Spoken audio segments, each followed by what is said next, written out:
Chers amis de langue française, je vous salue en Jésus-Christ. Il fait froid ici dans le Somerset, c'est pour ça que j'ai eu ma petite tasse d'expresso avant de donner mon message. Et puis bien sûr, je me suis chauffé une petite bouillotte parce que vraiment ici, il pleut beaucoup et il y a beaucoup de vent pour l'instant. On espère que ça va s'améliorer. Enfin voilà. C'est donc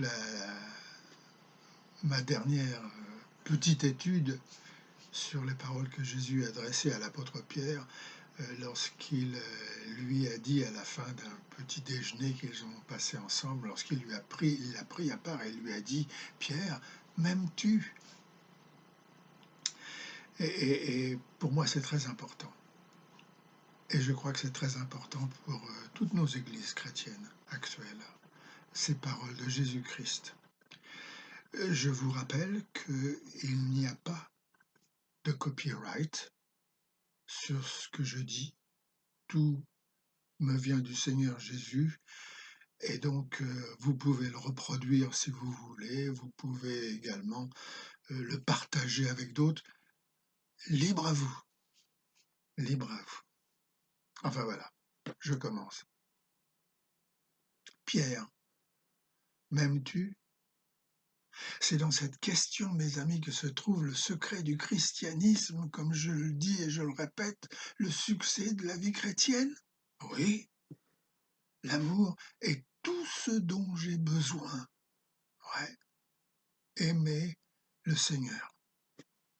C'est simple, la vie chrétienne. C'est simple à expliquer, le christianisme.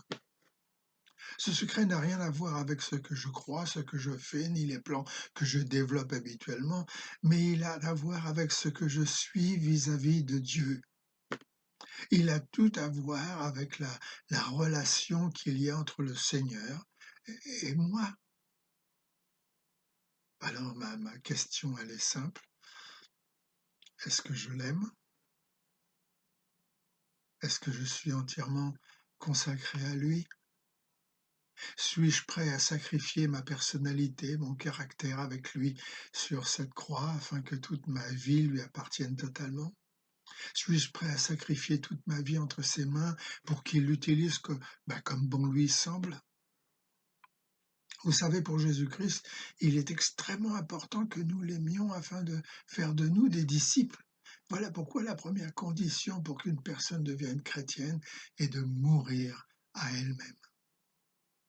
J'ai été crucifié avec Christ. Et si je vis, ce n'est plus moi qui vis, c'est Christ qui vit en moi, écrit l'apôtre Paul. Écouter et obéir, ce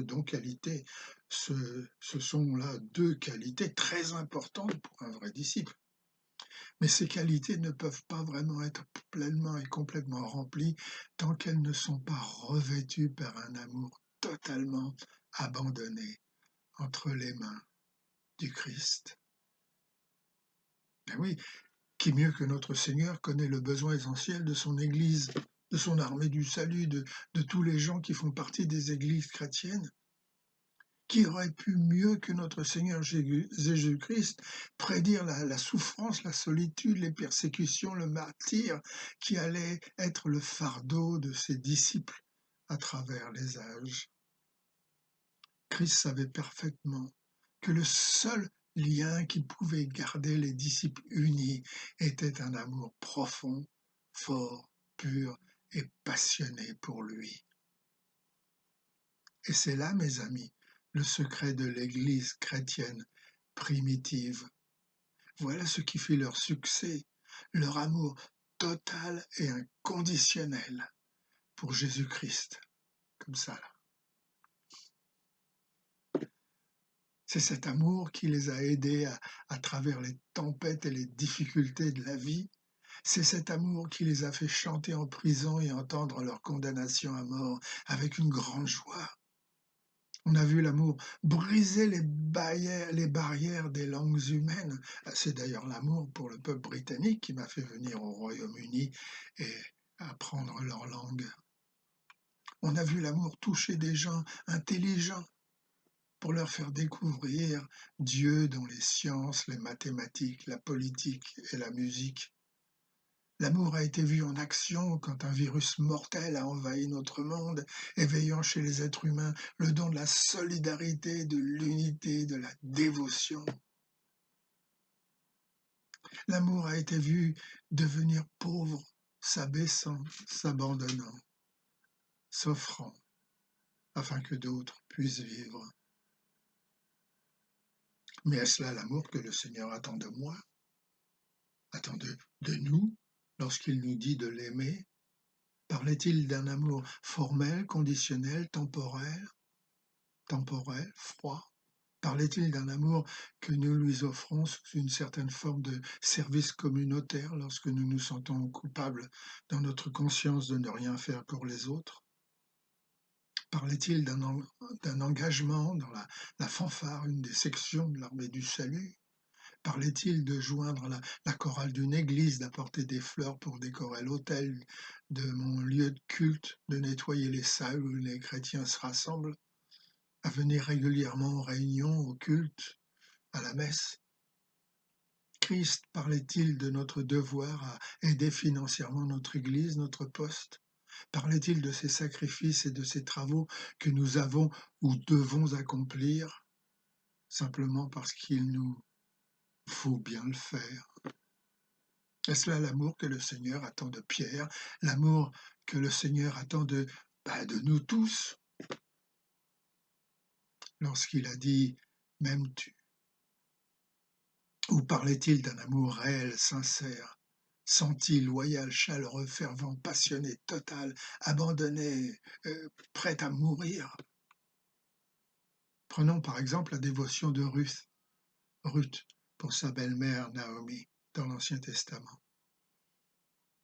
Après la mort de son mari, encouragée par Naomi, Ruth aurait pu retourner dans son pays, retourner dans sa famille, ses amis, sa religion, sa tradition. Pourtant, par amour pour sa belle-mère, Ruth fut prête à faire face à l'inconnu. Voici ce qu'elle a dit à Naomi. Ne me presse pas de te laisser, de retourner loin de toi. Où tu iras, j'irai. Où tu demeureras, je demeurerai. Ton peuple sera mon peuple, et ton Dieu sera mon Dieu. Où tu mourras, je mourrai, et j'y serai enterré. Que l'Éternel me traite dans toute sa rigueur si autre chose que la mort vient à me séparer de toi. Ruth chapitre 1, versets 16 à 17. L'amour de Ruth pour sa belle-mère était total, sans équivoque, sans incertitude. Et c'est là, mes amis, l'amour que le Christ attend de ses disciples. Et croyez-moi, jusqu'à ce que le monde voie un amour similaire de notre part envers Christ, il ne nous croira jamais et nous classifiera d'hypocrites. Simon-Pierre, m'aimes-tu? Nous devons aimer le Christ, nous aimer les uns les autres, aimer ceux qui sont indignes d'être aimés, sinon nous ne sommes rien. Notre Église, notre poste de l'armée du salut, notre lieu de culte, tout cela ne sera rien sans amour vivant en nous, autour de nous et au travers de nous. Écoutez, Major, je vais presque tous les jours à l'armée du salut. J'aide au mieux de mes capacités mon poste.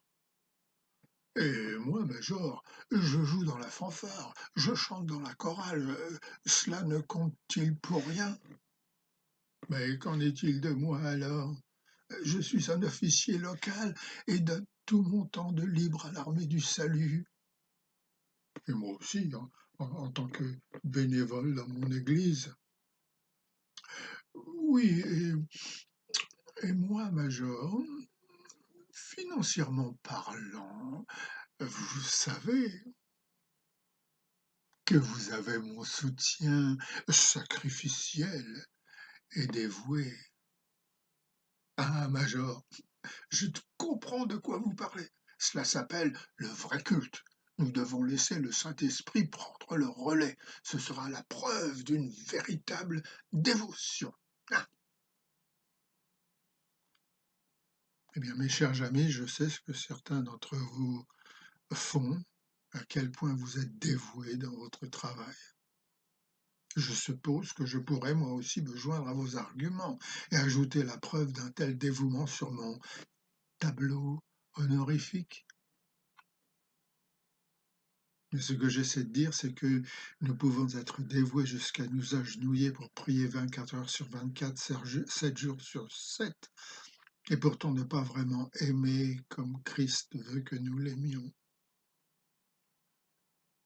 Nous sommes très doués pour louer Christ dans nos églises et même à l'armée du salut.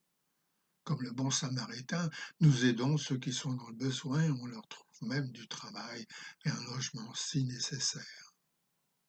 Nous oublions de les nourrir de l'amour de Dieu en omettant de partager avec eux la bonne nouvelle du salut en Jésus-Christ. Oh, oui, mais vous savez, c'est en son nom que nous le faisons. Ne vous êtes-vous jamais demandé si vous aviez besoin d'être chrétien pour faire ce que vous faites? De quoi les gens ont-ils besoin aujourd'hui? Ont-ils besoin de vous? Ouais. De moi? Ah oui. De Christ? Certainement. Et pour étancher leur soif à connaître l'amour du Christ, ils ont besoin de voir cet amour vécu au travers de nos vies. Un chrétien ne peut pas être passionné que par l'amour qu'il a pour Dieu, et puis au travers Dieu avoir un amour passionné pour toute l'humanité. Évidemment. Êtes-vous donc absolument sûr que vos motifs portent du crédit à l'amour que vous avez pour Dieu?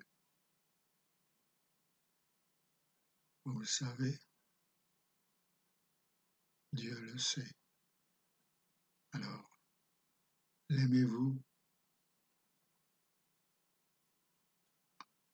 Si je parlais les langues des hommes, et même celles des anges, mais sans avoir l'amour, alors je ne saurais rien. Rien de plus qu'une trompette claironnante et une cymbale bruyante. Si j'avais le don de prophétiser, acquis la science de tous les mystères, de toutes les connaissances, et même si j'avais la foi jusqu'à transporter des montagnes, si je n'ai pas l'amour, je ne suis rien. Et même si je distribuais tous mes biens afin de nourrir les pauvres et d'être prêt à livrer mon corps pour être brûlé, si je n'ai pas l'amour, cela ne me sert à rien. L'amour est patient, il est plein de bonté, il n'est pas envieux, il ne se vante point, ne s'enfle point d'orgueil. Il ne fait rien de malhonnête, il ne cherche même pas son propre intérêt. Il ne s'irrite pas, il ne soupçonne pas le mal. Il ne se réjouit pas de l'injustice, mais il se réjouit de la vérité. Il excuse tout, croit tout, espère tout, supporte tout. L'amour est éternel. Les prophéties prendront fin. Les langues cesseront, la connaissance disparaîtra. Notre connaissance est partielle, et partielles sont nos prophéties, mais le jour où la perfection apparaîtra, ce qui est partiel cessera. Lorsque j'étais enfant, je parlais comme un enfant, je pensais, je raisonnais comme un enfant. Une fois devenu homme, je me suis débarrassé de ce qui est propre à l'enfant. Aujourd'hui, certes, nous ne voyons que d'une manière imprécise, comme dans un miroir. Alors, nous verrons directement. Aujourd'hui, je connais en partie, mais alors, je connaîtrai comme Dieu me connaît. En somme, trois choses demeurent: la foi, l'espérance et la mort. Mais la plus grande d'entre elles, c'est la mort. Voilà ce que l'apôtre Paul dit aux Corinthiens dans 1 Corinthiens 13. Et c'est sur ces paroles que je termine mon long message sur les paroles que Jésus-Christ a adressées à Pierre. Pierre, m'aimes-tu? Dieu vous bénisse.